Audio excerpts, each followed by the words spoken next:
그 20년 전에 그 분당 우리 교회를 개척하던 그 당시에 그 초기에 제가 약간의 그 감정의 혼란을 겪었던 것이 제게 참 그 추억처럼 그렇게 남아 있습니다. 그 감정의 혼란이 뭐냐 하니까 이 교회 개척은 저에게 너무나 기쁘고 감사하고, 그리고 초창기부터 하나님 은혜를 주셔서 좋은 분들이 많이 오셔서 오전에 이제 주일 오전이 되면 너무 행복한 겁니다. 그렇게 예배를 드리고 온 가족들이, 예수 믿는 그 성도님들이 함께 이제 어떤 분은 막 반찬도 갖고 오시고, 그렇게 해서 뭐 거의 대부분의 예배 참석하신 분들이 점심 식사를 다 같이 했습니다. 그렇게 잔치 같은 행복한 주일을 보내고 점심을 이제 먹고 오후에 집으로 들어가면 갑자기 다운이 되는 거예요. 너무 우울하고 마음이 너무 힘들고. 왜냐하니까 옥하는 목사님을 이제 너무 존경하고 좋아하고 사랑의 교회에서 만났던 너무너무 좋은 분들이 많이 계시기 때문에 너무 그리운 거예요. 그래서 이제 그때도 주일 오후에 그 인터넷으로 이제 사랑의 교회에서 예배 실황을 그 중계를 해 주셨는데요. 그렇게 이제 예배에 참여를 그 인터넷으로 하다가 보면은 옥 목사님 말씀 전할 때 또 은혜가 되기도 하고 뭐 또 너무 그립기도 하고, 그래서 이 나이에 뭐 여러 번 울었습니다. 심지어는 근데 뭐하러 내가 개척을 하려고 그랬나, 내가 이 울타리를 떠나면 안 되는데 막 이런 생각이 밀려와서 굉장히 마음이 힘들었던, 그래서 오전의 감정과 오후의 감정이 너무 달라서 참 이게 지금은 저에게 추억이 됐습니다만 그것도 굉장히 괴롭더라고요. 2주 전에 일만수도 파송 운동 그 파송 예배를 드리고 났더니 아마도 저같이 이제 좀 이렇게 미련이 많은 성격, 이 과거에 누가 그러더라고요. 목사님은 회귀 본능이 강하대요. 성도님들 중에 또 그런 분이 또 계실 거 아닙니까? 그래서 이제 오늘 제가 일만수도 파송 운동과 관련된 시리즈의 마지막 설교라 보시면 됩니다.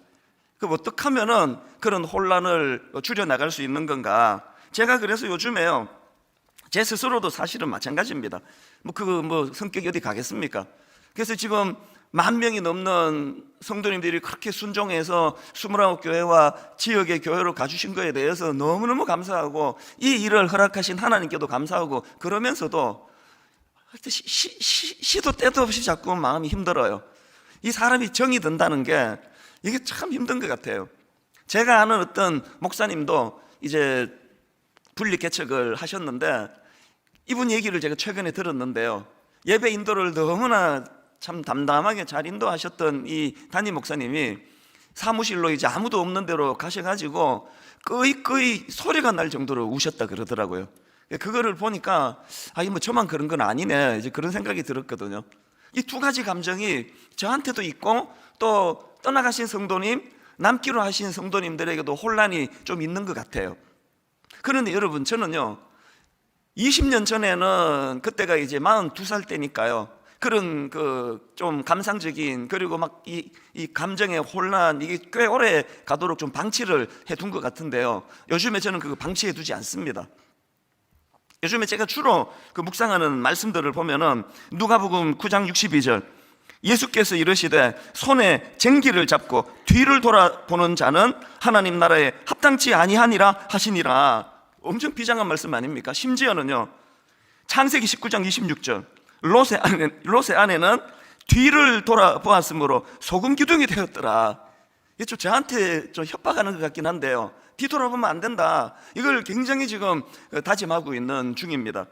그리고 빌립보 3장 13절 14절은요, 뒤에 있는 것은 잊어버리고 앞에 있는 것을 잡으려고 표대를 향하여 그리스도 예수 안에서 하나님이 위에서 부르신 부름의 상을 위하여 어떡합니까? 달려가노라. 제가 이제 후배 목사님에게도 또 이런 또 구절도 나한테 좀 추천해 달라 그러고요, 저 스스로도 계속 이런 것들을 다짐하는 이유가 있습니다. 40대 초반처럼 저한테 시간이 많이 남아있지를 않아요. 그래서 그런 어떤 감정에 빠지고 싶지 않습니다. 그래서 제가 하나님께 그 2주 전에도 말씀드렸잖아요, 로봇이 되게 해달라. 이 감정 자체가 저한테 사치입니다. 하나님 빨리 정돈하고 빨리 정비해서 얼마 남지 않은 저의 목회에서 한 번 하나님 다시 꽃을 피우며 달려가기를 원합니다. 그런 마음에 소원이 있다가 보니까요, 자꾸 그렇게 감상적으로 뭐 눈물 짓고, 그 정든 성도님들이 어떨 때는 막 또 그립고 뭐 이런, 그래서 내가 빠지지 않으려고 애를 많이 쓰고 있습니다. 제가 일만수도 파송 운동 3주 전에 이제 파송 예배를 드리고, 지난주와 오늘 이 3주를 묶음하고 할 수 있는 대로 더 이상은 이제 과거 얘기를 안 하려고 합니다. 과거는 다 잊어버리고 하나님 허락하신 새로운 표대를 향하여 그렇게 달려가야 된다. 사실 제가 오늘 본문을 선택한 것도요, 그런 면에서 이제 이 3주간의 일만소도 파송 운동을 잘 마무리하기에 오늘 본문이 그 자체가 주는 너무 좋은 메시지가 있습니다. 아마도 오늘 이 본문은요, 이스라엘 백성들 입장에서는 아마도 뭐 평생에 잊혀지지 않는, 뭐 가슴이 뭐 벅찬 정도 갖고는 표현이 어렵습니다. 가슴이 터질 것 같은 그런 감격에 휩싸여 있었을 텐데요. 왜냐하니까 지금 그들은 그렇게 오랜 세월 자기 윗대, 그리고 또 자기들이 꿈꾸고 목말라 그렇게 목표를 향해 달려갔던 가나안 진입을 눈앞에 두고 있거든요. 이제 요단강을 건너는 중입니다. 그러면 목표를 한 가나안에 도달하는 그런 게 오늘 본문의 상황인데요. 자, 오늘 본문 여호수아 4장 1절입니다. 그 모든 백성이 요단을 건너가기를 마침에 여호와께서 여호수아에게 말씀하여 이르시되, 여기 보니까 하나님께서 여호수아에게 말씀을 주시는데요, 예전에는 모세에게 주셨잖아요. 이제는 지도자가 바뀌었습니다. 여호수아에게 주셔요. 그리고 지금 분명히 모든 백성이 요단을 건너기를 마침에 목표가 이루어진 거예요. 이제 꿈이 이루어진 거거든요. 근데 왜 하나님은 또 여호수아, 지도자 여호수아를 통해서 새로운 명령을 주시는가? 간단하게 설명할 수 있습니다. 여러 번 제가 말씀드렸던 꿈 넘어 꿈, 이 이스라엘 백성들이 요단을 건너 가나안으로 진입한 거가 꿈이 이루어진 거라면 그 끝이 아니에요.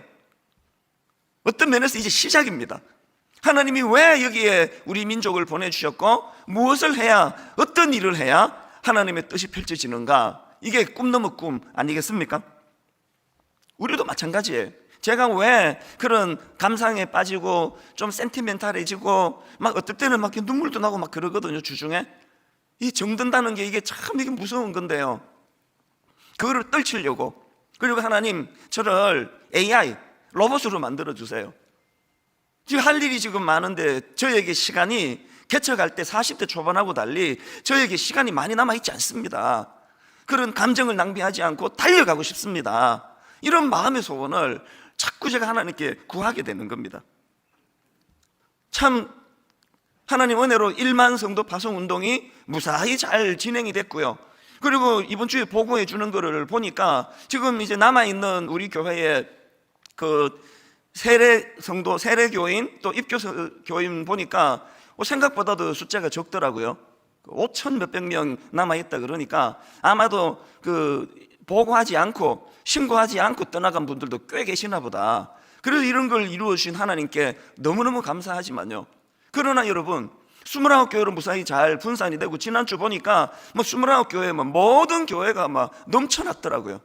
너무너무 은혜롭게 넘쳐나가지고 어떤 분들은 못 들어가고 막 돌아오고 막 그런 일도 있었다 그러는데요, 잘 들으셔야 됩니다.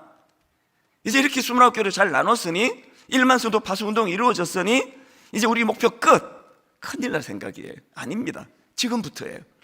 이제 꿈이 이루어졌다면 꿈 넘어 꿈을 향해 모든 성도님들과 29 목사님과 제가 이제 제대로 달려가야 됩니다.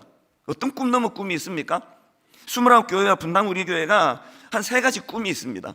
하나는요, 건강한 목회 철학을 가지고 그 구성원 성도님들이 주님 안에서 행복한 교회를 만들기 원합니다. 행복한 교회를 만드는 그것으로 끝나는 게 아니라 또 성장해야 돼요. 성장하지 않고 행복한 거는 그것 좀 위험합니다. 그래서 영적으로 성장해 가면서 그 교회로 인해서 우리 성도님들이 행복하기를 원하고, 이게 첫 번째 꿈이고, 두 번째 꿈이면 우리만 행복한 거 아니잖아요.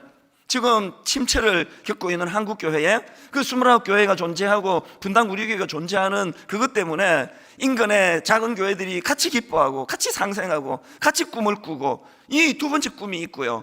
그러고 하면 세 번째 꿈은 아까 우리 장로님의 기도가 너무 저를 뭉클하게 했습니다. 우리끼리 노닥거리는 게 최종 목표가 아니에요. 세상을 향해야 돼요. 세상에 빛이 돼야 돼요. 세상에 소금이 돼야 되는 거거든요. 이 꿈을 가지고 이제 제대로 달려가려면 뭐 이제 일만서도 파송동 잘 됐다, 이제 우리끼리 이제 좀 한숨 돌리자, 그건 절대 하나님의 메시지가 아닙니다. 이런 의미에서 저는요, 오늘 이제 다시 제가 이거를 강조하고 싶습니다. 빌립보 3장 13절, 뒤에 있는 것은 잊어버리고, 뒤에 있는 것은 잊어버리고 앞에 있는 것을 잡으려고 표대를 향하여 그리스도 예수 안에서 하나님이 위에서 부르신 부름의 상을 위하여 어떻게 해요? 달려가노라.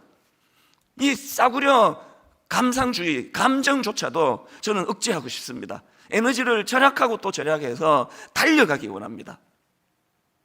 그래서 제가 오늘 이 본문 말씀을 가지고 묵상을 했는데요, 이제 여러분, 우리가 새로운 어떤 표대를 향하여 달려가기 위해서는 두 가지를 하셔야 돼요. 이 두 가지를 하셔야 되는데, 첫 번째가 뭐냐? 과거에 대한 매듭짓기를 잘 해야 되거든요. 이 과거를 잘 정리하고, 또 과거를 잘 정리하기 위해서 해야 되는 첫 번째가 기념비를 마련하셔야 됩니다. 기념비. 이게 무슨 말씀인가 설명을 드릴게요. 하나님께서는요, 이스라엘 백성들이 이제 드디어 요단강을 건너 목표로 했던 가나안에 진입하는 그 기쁜 순간에 하나님께서 아주 엄중하신 명령을 하나 내리세요. 그게 오늘 본문 여호수아 4장 1절부터 3절입니다. 그 모든 백성이 요단을 건너가기를 마침에 여호와께서 여호수아에게 말씀하여 이르시되, 백성의 각 지파에 한 사람씩 12사람을 택하고 그들에게 명령하여 이르기를, 요단 가운데 제사장들의 발이 굳게 선 그곳에서 돌 12를 택하여 그것을 가져다가 오늘 밤 너희가 유숙할 그곳에 두게 하라 하시니라. 하나님의 명령이 뭡니까? 돌 12개를 취하라는 거예요. 그래서 그들이 건너온 요단강과 그리고 또 유숙하게 될 길갈에다 세우고 이거를 기념하라는 겁니다. 이 명령을 받던 지도자 여호수아가 이제 그 지파 대표들에게 명령할 때 보니까요, 그 돌을 어깨에 매라고 그렇게 돼 있더라고요. 그러니까 작은 조약돌 같은 게 아니에요. 꽤 무게가 나가고 꽤 큰 돌이에요. 하나님은 이 12돌을 왜 세우라고 명령하시는가? 5절서부터 보면은 이유도 가르쳐 주세요. 자, 보십시오. 그들에게 이르되, 요단 가운데로 들어가 너희 하나님 여호와의 궤 앞으로 가서 이스라엘 자손들의 지파 수대로 각기 돌 한 개씩 가져다가 어깨에 매라. 이것이 너희 중에 뭐가 된다고요? 표징이 되리라. 그리고 그 다음 한번 보세요. 후일에 너희의 자손들이 물어 이르되, 이 돌들은 무슨 뜻이냐 하거든 그들에게 이르기를, 요단 물이 여호와의 언약궤 앞에서 끊어졌나니 곧 언약궤가 요단을 건널 때에 요단 물이 끊어졌으므로 이 돌들이 이스라엘 자손에게 영원히 기념이 되리라. 무슨 뜻인지 아시겠죠? 그 12돌을, 그 꿈과 목표가 이루어지는 그 상황에서 12돌을 세우라고 하신 하나님의 의도하심은 딱 하나예요. 하나님이 하셨다는 거예요. 전적으로 하나님이 하신 일이다. 그래서 그 돌들을 보면서 이거를 경험하지 못한 너희 후대 자손들이 묻거든 이렇게 말하라는 거예요. 하나님이 하신 일이다. 이제 여러분, 지난 시간을 매듭을 짓고 싶으세요? 분당 우리 교회는 2기 사역을 2주 전에 선포를 했고요, 29교회는 새롭게 교회가 시작이 됐습니다. 제가 그때 가신 분들에게는 분당 우리 교회를 잊어달라고 했습니다. 그리고 뭔 얘기만 하면은 분당 우리 교회는 아니랬는데요, 그런 이야기 절대 하지 마라 그랬습니다. 새 교회에 분당 우리 교회는 이랬는데요, 그 이야기를 할 이유가 없습니다. 심지어는 남기로 하신 여러분들도 3주 전 이전의 이야기는 꺼내지도 마시기를 바랍니다. 하나님 앞에 우리는 새로운 꿈을 가지고 새로운 표대를 가지고 달려가야 되는데, 그러기 위해서는 과거를 매듭을 지어야 돼요. 어떻게 짓는다고요? 기념비를 세워서 하나님이 하신 일입니다. 이렇게 매듭을 지으라는 거예요. 그래서 여러분, 2주 전에 그 일만수도 파송운동 파송 예배 때 맨 마지막에 불렀던 찬양이 제목도 은혜고, 뭐 가사에 뭐 계속 은혜 아닙니까? 내가 누려왔던 모든 것들이, 내가 지나왔던 모든 시간이, 내가 걸어왔던 모든 순간이 당연한 거 아니라 은혜였어. 후렴에도 보니까요, 모든 것이 은혜, 은혜, 은혜, 한없는 은혜. 내 삶에 당연한 것 하나도 없었던 것을 모든 것이 은혜, 은혜였어. 이렇게 파송 예배를 마무리 지었잖아요. 이게 우리들이 하나님 앞에 기념비를 드리고 싶은 거예요. 분당 우리 교회가 개척하고 이만큼 성장하기까지 모든 게 은혜였습니다. 이게 매듭짓기예요. 이런 관점으로 보면요, 구약에 너무나 대조적인 두 기념비가 나옵니다. 두 기념비 중에 한 기념비는 사무엘이 세운 기념비인데요, 사무엘상 7장 12절입니다. 사무엘이 돌을 취하여 미스바와 센 사이에 세워 이르되 여호와께서 여기까지 우리를 도우셨다 하고 그 이름을 에벤네셀이라 하니라. 구약에 나오는 대표적인 기념비가 에벤네셀, 이 사무엘이 세운 기념비고요. 그런가 하면은 두 번째 기념비는 완전히 다른 성격이에요. 사울 왕이 세운 기념비인데요, 사무엘상 15장 12절입니다. 사무엘이 사울을 만나려고 아침에 일찍 일어났더니 어떤 사람이 사무엘에게 말하여 이르되 사울이 갈멜에 이르러 자기를 위하여 기념비를 세우고 자기를 위하여 기념비를 세우고. 사울 왕이 아말렉 전투에서 승리했을 때 많은 사람들이 아부하는 사람들은 그때나 지금이나 끊어지지 않습니다. 왕이 대단하다, 어떻게 이런 일을 하셨냐, 놀라운 일이다, 계속 사울 왕을 그렇게 아부하면서 칭송을 하니까 거기에 취해가지고 만든 게 사울의 기념비예요. 자기를 위하여 기념비를 세우고. 그 이후에 보면 기념비뿐만 아니고요, 사울 왕의 변질이 이제 너무나 가슴 아픈 그런 내용을 가지고 사무엘이 질책합니다. 사무엘상 15장 17절입니다. 사무엘이 이르되 왕이 스스로 작게 여길 그때에 이스라엘 지파의 머리가 되지 아니하셨나이까. 다시 말씀드립니다. 이제 새로운 표대를 향해서 나가야 되는데요, 먼저는 과거를 매듭을 지어야 돼요. 매듭을 짓는데 어떻게 짓느냐고요? 여러분은 지금 사무엘의 기념비를 세우고 있습니까? 사울의 기념비를 세우고 있습니까? 그래서 내가 했다고. 내가 했지, 누가 했어? 나를 위한 기념비를 세울 거야. 그래서 사울은 하나님의 은혜의 공급이 끊어져 버리는 거예요. 여러분, 우리가 과거를 매듭을 지어야 할 때 모두가 다 매듭 짓기 위하여 기념비를 세워야 돼요. 그 기념비는 사무엘이 세운 에벤네셀, 하나님께서 여기까지 인도해 주셨다라고, 그렇게 매듭을 짓자는 것입니다. 그래서 저는 이 근래에 고린도전서 15장 10절입니다. 그러나 내가 나 된 것은 하나님의 은혜로 된 것이니 내게 주신 그의 은혜가 헛되지 아니하여 내가 모든 사도보다 더 많이 수고하였으나, 그 다음 보세요. 내가 한 것이 아니요, 내가 한 것이 아니요 오직 나와 함께 하신 하나님의 은혜로라. 지난 세월을 고린도전서 15장 10절로 매듭짓지 않으시겠습니까? 내 이 나이까지 오기까지 지난 세월을 한마디로 요약한다면 하나님의 은혜로라. 그렇게 기념비를 하나님께 세워드리는 것으로 매듭을 짓자는 거예요. 이게 저와 여러분이 지금 하셔야 될 두 가지 중에 첫 번째입니다. 그런가 하면은 매듭 짓기와 관련해서 두 번째로 할 일이 있는데요, 그렇게 과거를 매듭을 지으셨으면 어떻게 해야 되느냐? 앞으로 전진해야 됩니다. 앞으로 나아가셔야 돼요. 제가 앞에서도 언급해 드렸던 거 여러분도 되내면 좋겠습니다. 누가복음 9장 62절, 여호와께서 이르시되 손에 쟁기를 잡고 뒤를 돌아보는 자는 하나님의 나라에 합당하지 아니하니라.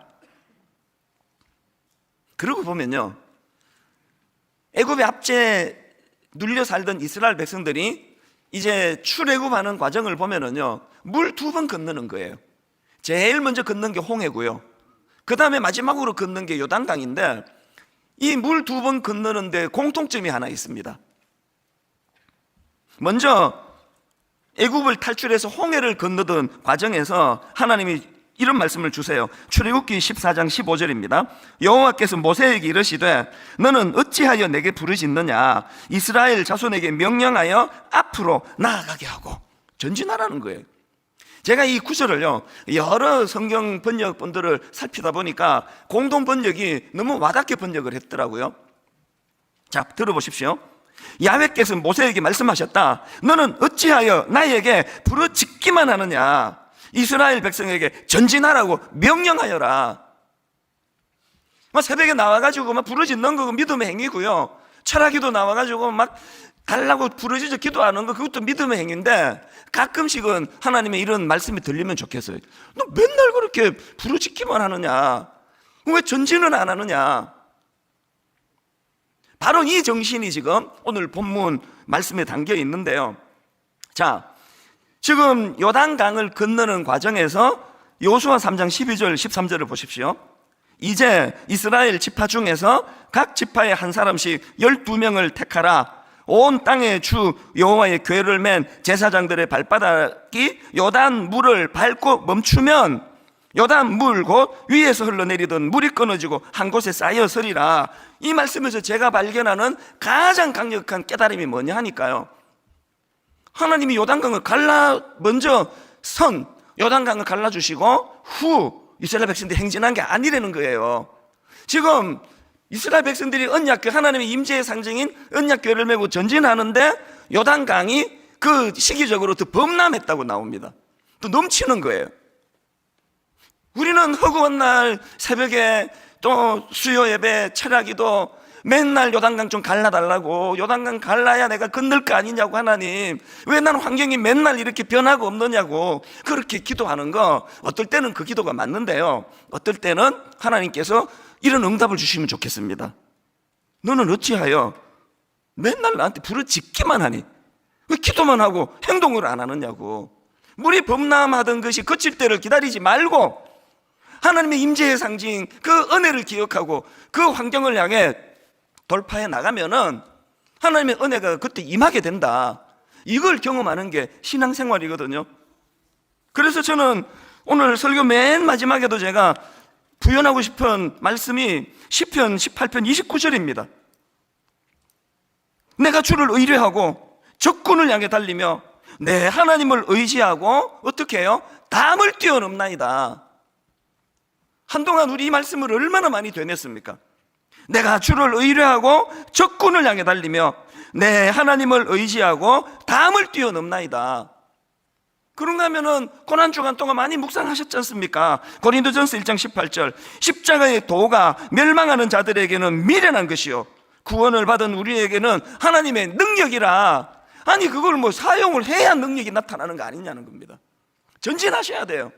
제가 왜 자꾸 이제 정든 성도님들이 뭐 이분도 가신다 저분도 가신다 할 때 굉장히 마음에 그 아까 아는 목사님이 꺼이꺼이 우셨던 것처럼 굉장히 마음에 그 정든 분들에 대한 그런 아쉬움이 있지만 그거를 막 눈을 막 부릅뜨면서 제가 감정에 빠지지 않으려고 애쓰는 이유는 이제 꿈이 이루어지고 끝이 아니에요. 저와 여러분 모두에게 이제 꿈 넘어 꿈이 주어진 겁니다. 저는 우리 교역자들에게 자전거 이론, 인생은 달리거나 자빠지거나 둘 중에 하나야. 뭐 잠깐 머물고 이런 거 없습니다.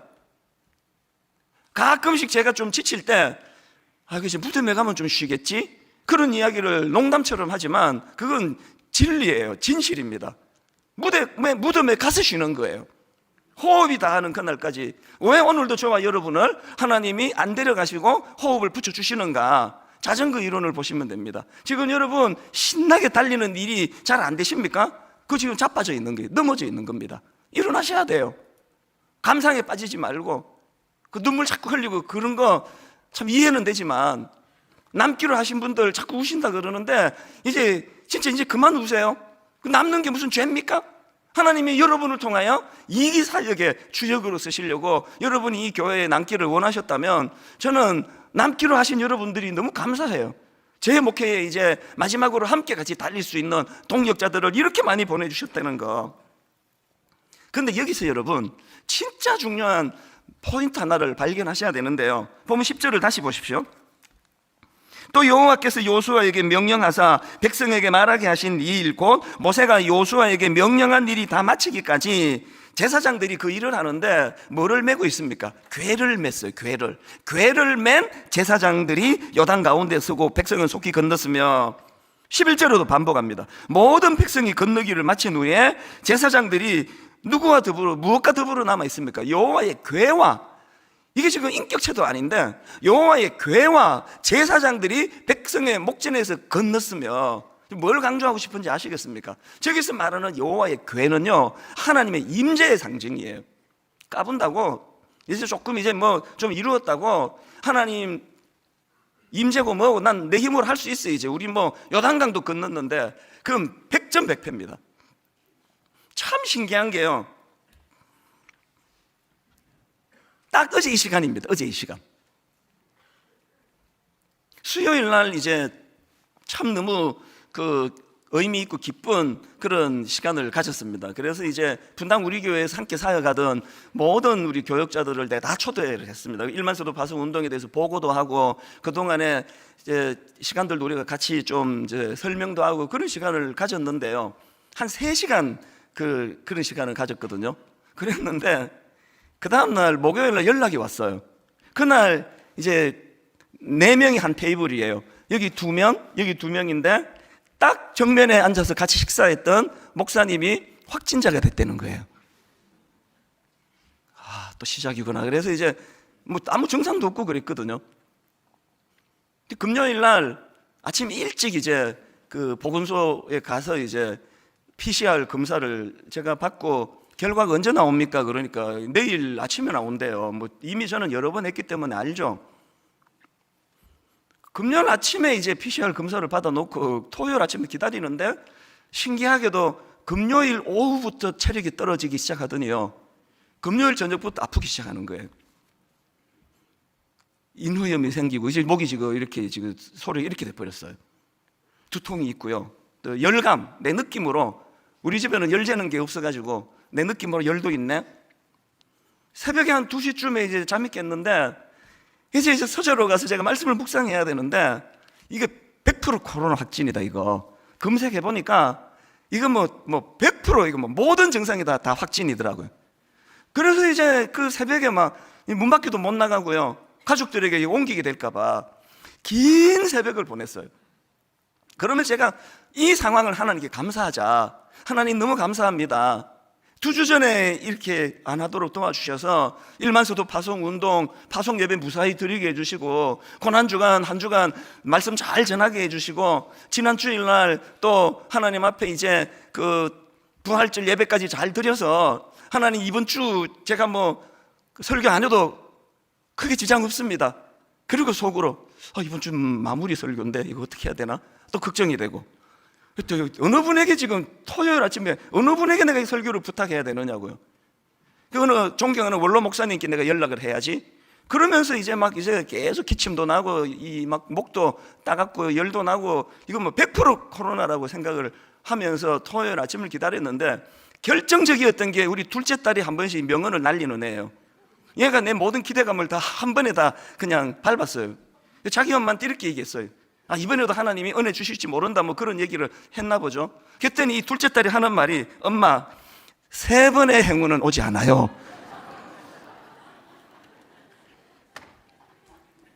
결과 다 짐작하시겠지만요, 기적이 일어났습니다. 어제 한 8시 반 연락이 왔는데 음성이에요. 확진이 된 줄 저는, 그리고 오죽하면요, 결과를 듣고도 마루 나가면서 마스크 쓰고 갔어요. 이게 틀릴 수도 있다.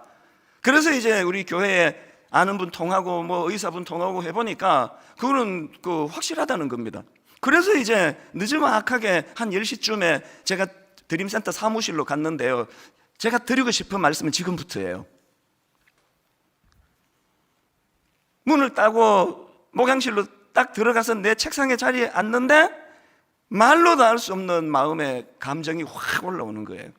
이번 한 주간 코로나 확진돼가지고 이 교회를 내가 못 올 줄로 알았는데, 오늘 이 아침에 다시 교회를 내가 갈 수 있게 된 그거를 생각하면서 마음에 확 뜨거움이 올라왔던 게, 개척하고 지난 20년 동안 그동안 아무 생각 없이 교회를 뭐 수도 없이 들락거리는 거 당연하다 생각했는데, 이게 하나님의 은혜였구나. 내 일상, 내 평범한 내 일상이 이게 보통 기적이 아니구나.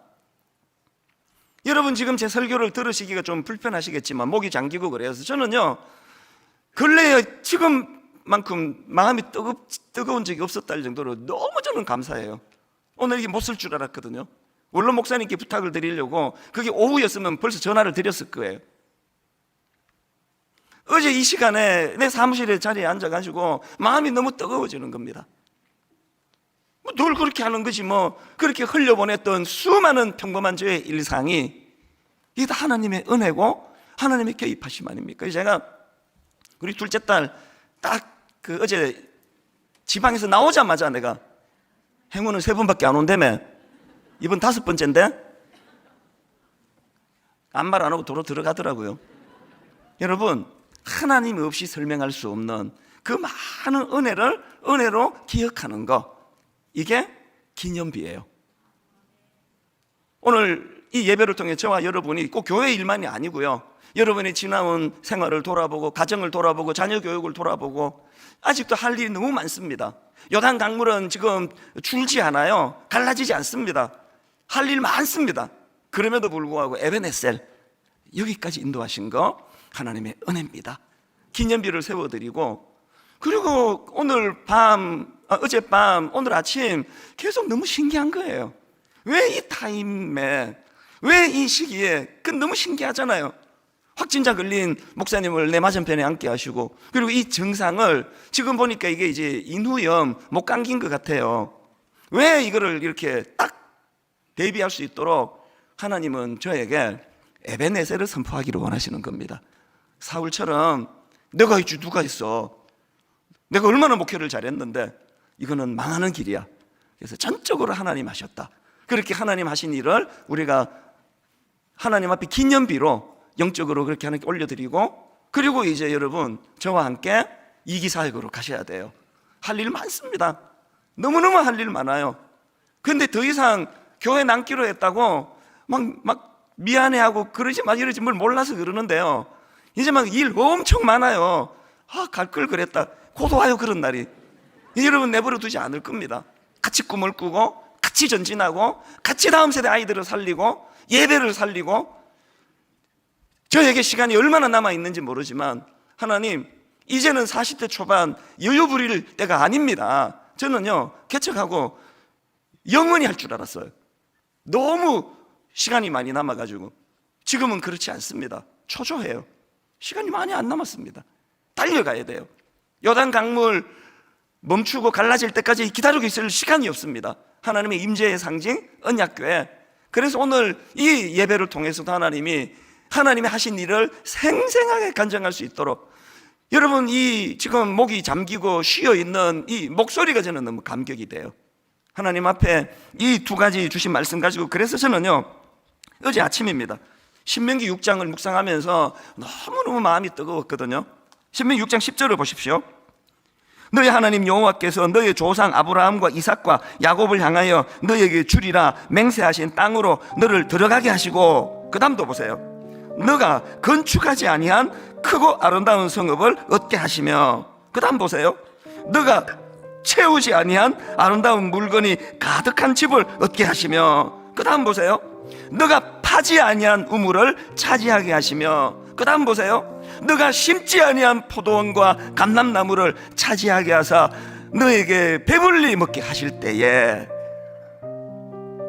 모든 걸 다 누리시는데요 하나만 하시면 돼요. 그게 바로 그 다음 나오는 12절입니다 뭘 해야 되느냐? 너는 조심하여 너를 애굽 땅 종되었던 집에서 인도하여 내신 여호와를 잊지 말고, 이것만 하시면 돼요. 여호와를 잊지 말고. 네가 이만큼 가정을 꾸미고 자녀들을 키우고 이만큼 여유를 갈 수 있도록 한 거 네 손의 수고도 물론 있지만 근본적으로 하나님의 은혜였다. 이 사실만 잊지 말고 기억하거라.